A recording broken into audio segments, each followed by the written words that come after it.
Hello, എല്ലാവർക്കും നമസ്കാരമുണ്ട്. ഞാനിന്ന് രാവിലെ തന്നെ വീഡിയോ ഇടുന്നത് എനിക്ക് ഈ കാസർഗോഡ് പീഡന കേസിലെ ഒരു പ്രതിനെ കൊണ്ടുവന്നിട്ട് നാട്ടുകാരൊക്കെ കൂടിയിട്ട് ഇതാക്കുന്നു എന്ന് പറഞ്ഞിട്ട് ഈ പോലീസുകാർ ശരിക്കും പറഞ്ഞാൽ ഈ പോലീസുകാരൊക്കെ എന്ത് ഇപ്പോൾ പറഞ്ഞതിന് കൂടിപ്പോവുള്ളൂ. നാറിയ പോലീസുകാർ എത്ര ഈ നമ്മുടെ കേരളത്തിൽ ഇന്ത്യയിൽ എത്ര ഈ 5-10 വയസ്സായ പെൺകുട്ടികളെ പീഡിപ്പിച്ച് കൊല്ലുന്ന ഈ തെണ്ടികളിനെ സംരക്ഷിക്കാൻ വേണ്ടിയിട്ട് കുറേ നാറി പോലീസുകൾ, ചെറ്റ പോലീസുകൾ. എടോ പോലീസുകാരെ, നിങ്ങൾക്ക് പെമ്മക്കളൊന്നും ഇല്ലടോ? എന്താ നിങ്ങളൊക്കെ കാണിച്ചു കൂട്ടുന്നത്? നാട്ടുകാർക്ക് വിട്ടുകൊടുക്കണം. ഇങ്ങനെയുള്ള നായ്ക്കളിനെ നാട്ടുകാർ വിട്ടുകൊടുത്ത് കൈകാര്യം ചെയ്യണം. എന്നാലേ ഇനി ഈ കേരളത്തിലും ഇന്ത്യയിലുമെല്ലാം ഇതുപോലെയുള്ള കുഞ്ഞു കുട്ടികളെ പീഡിപ്പിച്ചിട്ട് ഇതാക്കാതെ ഇരിക്കുകയുള്ളൂ. നിങ്ങൾ നാട്ടുകാർ വരുമ്പോഴത്തേനും അവനെ അങ്ങനെ വലയം വെച്ചിട്ട് സംരക്ഷണത്തിൽ കൊണ്ടുപോകാൻ നാറികളെ നിങ്ങൾക്കൊന്നും, പോലീസുകാരെ നിങ്ങൾക്കൊന്നും അമ്മ പെങ്ങന്മാരൊന്നും ഇല്ലേ? നിങ്ങൾക്ക് ഈ നിയമത്തിലെ ഒരു മൈലും നിങ്ങൾ ചെയ്യുന്നില്ല. ഇന്ത്യയിലെ നിയമവ്യവസ്ഥ ഒരു ആൾക്കാർക്ക് മൂക്കിലത്തെ രോമം പോലെയാണ്. അത്രയേ ഉള്ളൂ വില അതിന്. എന്നിട്ട് നിങ്ങളൊക്കെ എന്താ ഈ കാട്ടിക്കൂട്ടുന്നത്? അങ്ങനെയുള്ള പ്രതികളിനെ നിങ്ങൾ ജാതി, മതം, പിന്നെ പാർട്ടി ഒന്നും നോക്കാതെ നിങ്ങൾ കൊണ്ടുവന്ന് നാട്ടുകാർ കൈകാര്യം ചെയ്യണമെങ്കിൽ നിങ്ങൾ മൂടിയിട്ട് അവിടെ മാറി നിന്നിട്ട് നാട്ടുകാർ കൈകാര്യം ചെയ്തു പറയണം. അല്ലാതെ നിങ്ങൾ കൊണ്ടുപോയിട്ട് അവരിനെ സംരക്ഷിച്ചിട്ട് വലയത്തിൽ കൊണ്ടുവന്നിട്ട് അവരിനെ കൊണ്ടുപോയിട്ട് കാണിക്കുന്നത് ഏത് അച്ഛനും അമ്മയ്ക്കാടോ? ഇല്ലെങ്കിൽ ഏതെങ്കിലും ഒരു മക്കളെ പെമ്മക്കളെ വളർത്തുന്ന ഒരു അച്ഛനും അമ്മയ്ക്ക് ആർക്കാ വേദനയില്ലാതിരിക്കുക? നിങ്ങളെന്തുകൊണ്ടാണ് അത് ചിന്തിക്കാത്തത്? കോർട്ടിൽ പോയാലും ഒരു നിയമം, പിന്നെ ആൾക്കാർക്ക് ഒരു നീതി കിട്ടുന്നില്ല, പോലീസുകാരൻ്റെ ഒന്നും ഒരു നീതി കിട്ടുന്നില്ല. പിന്നെ ജനങ്ങളുടെ സംരക്ഷണവും ജനങ്ങളിൻ്റെ ഇതും ആര് നോക്കും? ഈ സർക്കാരിന് പിന്നെ അതിനൊന്നും നേരവും ഇല്ലല്ലോ. അവർക്ക് ടൂറ് പോകാനല്ലേ നേരമുള്ളൂ. അവർക്ക് സാധാരണ ജനങ്ങളുടെ നികുതി പണം എടുത്തിട്ട് എപ്പോഴും ടൂറ് പോകാനേ സർക്കാരിന് നേരമുള്ളൂ. അല്ലാണ്ട് പാവപ്പെട്ട ജനങ്ങളിൻ്റെ ഇത് നോക്കാൻ നിങ്ങൾക്കൊക്കെ എവിടെയാണ് നേരം? എന്നാൽ സർക്കാർ പോകണോ? എന്നാൽ നിയമപാലകന്മാരായ ഈ പോലീസുകാരെ നിങ്ങൾക്ക് തലയ്ക്ക് വെളിവൊന്നുമില്ലേ? നിങ്ങൾക്ക് എവിടെയെങ്കിലും ഒരു കുഞ്ഞു കുട്ടിനെ പീഡിപ്പിച്ച് കൊന്നു, ഇല്ലെങ്കിൽ പീഡിപ്പിച്ചു എന്ന് പറയുന്ന ഒരുത്തനെയെങ്കിലും നിങ്ങളൊരു കൈകാര്യം ചെയ്തിട്ടുണ്ടെങ്കിൽ ഇതുപോലെ നമ്മുടെ ഇന്ത്യയിൽ നടക്കില്ല. അതറിയോ നിങ്ങൾ? എല്ലാവർക്കും രോഷമുണ്ടാകും. ആർക്കാ രോഷമില്ലാത്തത്? ഈ രോഷമുള്ളവരൊന്നും ആണുങ്ങളല്ലേ? നിങ്ങൾ ഇതുപോലെ കൊല്ലും കൊലയും പീഡിപ്പിക്കലും എല്ലാം നാളെ നിങ്ങളുടെ വീട്ടിൽ ഇത് സംഭവിക്കുമ്പോഴേ നിങ്ങൾക്കതിൻ്റെ വേദന എന്താണെന്ന് അറിയുള്ളൂ. മനസ്സിലാവുണ്ടോ നിങ്ങൾക്ക്? എന്ത് പോലീസുകാരാണ് നിങ്ങളൊക്കെ? നിങ്ങൾക്ക് നിയമവും കൊണ്ട് നടക്കുന്ന പോലീസുകാരാണ്. എനിക്ക് പുച്ഛമാണ് നിങ്ങളിലേക്ക്. ഈ വളർത്തി കിടക്കണ പുഴുവിനെ പോലെയാണ് ഞാൻ ഇന്ന് സർക്കാരിൻ്റെ ഈ പോലീസുകാരൻ്റെ നിയമത്തിനെയും പറയുന്നത്. ഏതെങ്കിലും ഒരു പോലീസുകാരനെങ്കിലും ഒരു ചൂടും ചൊറണയും വേണ്ട. ഉപ്പ് ഇട്ടിട്ട് ചോറ് തിന്നുന്ന സർക്കാരിനും ഉപ്പിട്ടിട്ട് ചോറ് തിന്നുന്ന നിയമപാലകന്മാരും ഉണ്ടോ ഈ കേരളത്തിൽ, ഇന്ത്യയിൽ ഉണ്ടോ എന്നാണ് ചോദിക്കുന്നത്. ഈ കേരളത്തിൽ ഇനി നിങ്ങൾ സ്ത്രീകളെ നിങ്ങളാണ് ഇറങ്ങേണ്ടത്. ഇപ്പോൾ അടുത്തത് ഇനി ഒന്നും കൂടി വരുന്നുണ്ട്. ബീവറേജുകൾ, ബാറുകൾ, കള്ളുഷാപ്പുകൾ കൂട്ടാൻ പോകുന്നു. നിങ്ങൾ പെണ്ണുങ്ങൾ തെരുവിലിറങ്ങി ഇതിനെല്ലാം നിങ്ങൾ പ്രതികരിക്കണം. പെണ്ണുങ്ങളെ കുടുംബം കുട്ടിച്ചോരായി പോവും. ഇപ്പോഴേ പോയി. UDF ഭരിക്കുന്ന കാലത്ത് വെറും 28 29 പോട്ടെ 400 എന്ന് പറയുന്നത് കേട്ടു. ഇപ്പോൾ എത്രയാണ്? 1000 ചില്ലാനം. ചാണിനും ബീവറേജ്. ഒരു അമ്മ എന്നുള്ളൊരു നിലയ്ക്ക് എൻ്റെ മക്കൾ എല്ലാവരും ഈ കള്ളു കുടിച്ച് കുടുംബം നോക്കാതെ തിരിഞ്ഞ് നടക്കുന്നത് കൊണ്ട് ഒരുപാട് വേദനയുണ്ട് എനിക്കിതൊക്കെ കേൾക്കുമ്പോൾ. എൻ്റെ കേരളത്തിനെ നോക്കി ഞാനിന്ന് പുച്ഛിക്കുകയാണ്. ദൈവത്തിൻ്റെ സ്വന്തം കേരളം എന്ന് പറയുന്ന ദൈവത്തിൻ്റെ സ്വന്തം നാട്ടിൽ നടക്കുന്ന അക്രമങ്ങൾ, അട്ടുഴിയങ്ങൾ, ഇന്ത്യയിൽ നടക്കുന്ന അക്രമങ്ങൾ, അട്ടുഴിയങ്ങൾ കാണുമ്പോൾ എനിക്ക് പുച്ഛമാണ് ഇന്ത്യനെ ഓർക്കുമ്പോൾ. ഇന്ന് ഗാന്ധിജി ജീവിച്ചിരിക്കുന്നുണ്ടെങ്കിൽ ഗാന്ധിജി ആത്മഹത്യ ചെയ്തിട്ടുണ്ടാവും ഈ മാതിരിയുള്ള അക്രമങ്ങൾ നടക്കുന്നത് കാണുമ്പോൾ.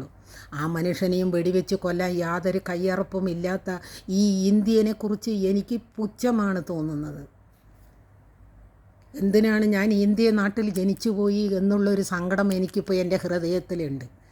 ഇന്ത്യ കേരളം എന്ന് പറയുമ്പോൾ രോമാഞ്ചം കൊണ്ടിരുന്ന ഞാനാണ് ഇന്ന് എനിക്ക് ഇന്ത്യ കേരളം എന്ന് പറയുമ്പോൾ ഇത്രമാത്രം അറപ്പ് തോന്നുന്നത്.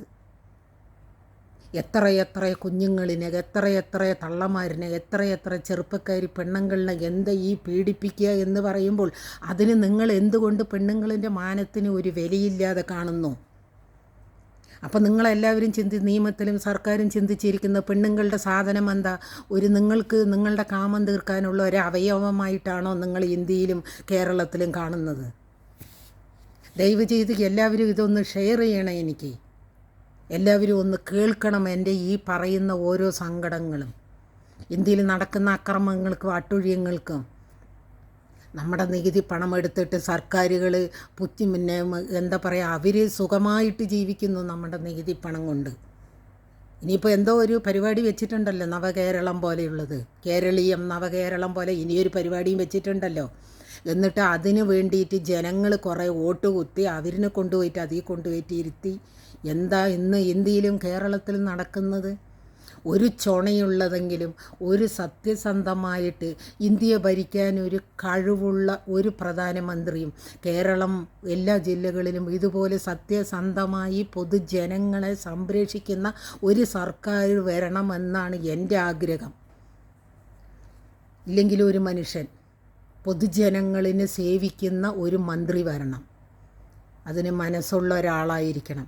അല്ലാണ്ട് പിന്നെ മന്ത്രിയായി ഇല്ലെങ്കിൽ പ്രധാനമന്ത്രിയായി ഇല്ലെങ്കിൽ കേരളത്തിലെ മന്ത്രിയായി ഇല്ലെങ്കിൽ മറ്റു ജില്ലയിലെ മന്ത്രിയായി അവനവൻ്റെ സുഖസൗകര്യങ്ങളും അവനവൻ്റെ ഡ്രസ്സുകളും അവനവൻ ആഡംബരത്തിലുള്ള കാറുകളും ആഡംബരത്തിലുള്ള കണ്ണാടികളും ആഡംബരത്തിലുള്ള ചെരുപ്പുകളും ഇട്ട് അവർ സുഖമായിട്ട് നടക്കുമ്പോൾ ഈ പാവപ്പെട്ട ജനങ്ങൾ കഞ്ഞിയും ഇല്ലാതെ വെള്ളവും ഇല്ലാതെ കിടക്കാൻ സ്ഥലവുമില്ലാതെ തൂറാൻ സ്ഥലവുമില്ലാതെ പാദച്ചാലിൽ കിടന്ന് ഉറങ്ങുന്ന എത്രയോ ജനങ്ങൾ ഇന്ന് ഇന്ത്യയിലുണ്ട്.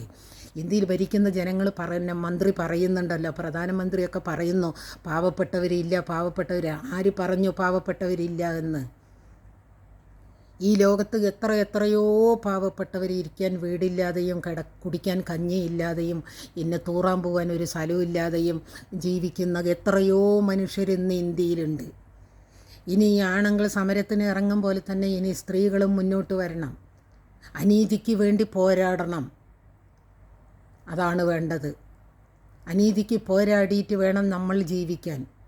അല്ലാതെ അവരെന്തെങ്കിലും സർക്കാരുകൾ നക്കാപ്പിച്ച് തരുമ്പോൾ അത് വാങ്ങി നക്കിയിട്ട് അവരിൻ്റെ കോണാകം അലക്കാൻ പോവുകയല്ല വേണ്ടത്. മനസ്സിലാവുണ്ടോ? ഏതെങ്കിലും ഒരു സ്ത്രീയെങ്കിലും ഇത്രയും ചുണയോടുകൂടെ ഒരു സർക്കാരിൻ്റെ ഈ അട്ടുഴിയങ്ങൾക്ക് കൂട്ടുപിടിക്കാതെ പേടിക്കാതെ ജീവിക്കാൻ പഠിക്കണം. അല്ലാതെ അവർ നമ്മളെ എന്ത് ചെയ്യും? അവർ നമ്മൾ കൊല്ലുമോ ഇല്ലെങ്കിൽ നമ്മൾ എങ്ങനെ ചെയ്യുമോ? ഒരു മരണമേ ഈ ലോകത്തിലുള്ളൂ. അത് സത്യത്തിന് വേണ്ടി ജീവിക്കാൻ വേണ്ടിയിട്ട് നിങ്ങൾ കുറേയൊന്നും മെനക്കെടണം. എന്താ കാസർഗോട്ടിലെ ആ ചെക്കനെ എല്ലാവരും കൂടിയിട്ട് അവിടുത്തെ ഏതൊക്കെയോ ഒരു കുറേയും പിന്നെ സാധാ ഡ്രസ്സ് ഇട്ടിട്ട് ഒരു 3-4 ആണുങ്ങൾ അവനെ വലയത്തിൽ കൊണ്ടുപോകണം. എന്തുകൊണ്ട്? ഒരു കുട്ടിൻ്റെ മാനത്തിനും ഒരു പീഡിപ്പിച്ചവൻ്റെ ജീവനെ ഒരു മാനത്തിനേക്കാൾ വിലയുണ്ടോ അവൻ്റെ ജീവന്? ഒരിക്കലുമില്ല.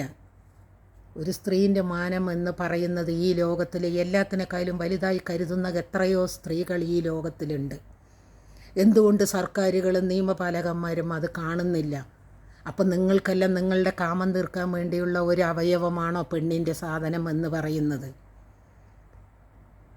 ഇതിന് എതിർക്കാത്തത് കൊണ്ടാണ് ഇത്രയും അക്രമങ്ങളും അട്ടുഴിയങ്ങളും പിന്നെ ഇന്ത്യയിലും കേരളത്തിലും എല്ലാ സ്ഥലത്തും ഈ നടക്കുന്നത്. എല്ലാ സ്ഥലത്തിലും പെണ്ണുങ്ങൾക്ക് സ്ഥിരമായിട്ട് സമാധാനമായിട്ട് ഒന്ന് കിടന്നുറങ്ങാൻ പറ്റുന്നില്ല. രാത്രി കാലങ്ങളിൽ 6 മണി കഴിഞ്ഞാൽ ഇന്ത്യയിൽ പുറത്തിറങ്ങാൻ പറ്റില്ല. കാമക്കണ്ണുകൾ പെണ്ണുങ്ങളിൻ്റെ ശരീരത്തിനെ നോക്കിയിട്ട് നടക്കുന്നത്. സ്ത്രീകളെ നിങ്ങൾ കാണുന്നത് ഒരു കാമവസ്തുവായിട്ടാണ്. അത് ഭോഗിക്കാനുള്ള ഒരു ശരീരം. അതുകൊണ്ടാണ് നിങ്ങൾ ഈ നിയമപാലകന്മാരും ഈ ഇന്ത്യയിലെ കോടതികളും കോർട്ടുകളും അവർക്ക് കൊടുക്കുന്ന ശിക്ഷ അപ്പം നടപ്പിലാക്കണം.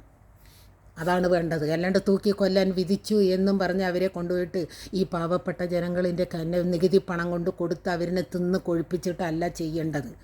അപ്പം കൊടുക്കണം. ഇനി ഒരു നരാധമനന്മാരും ഒരു കുഞ്ഞുങ്ങളെ തൊടാൻ പാടില്ല, ഒരാളിനെ കൊല്ലാനും പാടില്ല. ആ നിയമം നമ്മുടെ നാട്ടിൽ കൊണ്ടുവരണം.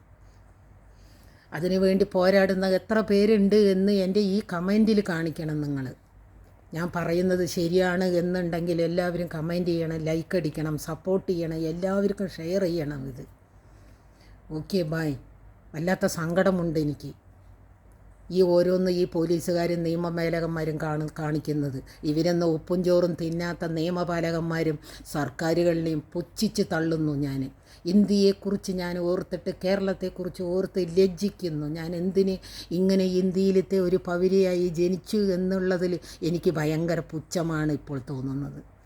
സ്ത്രീകൾക്ക് വില കൊടുക്കാത്ത ഒരു സമൂഹത്തെ പുച്ഛിച്ച് തള്ളുന്നു ഞാൻ.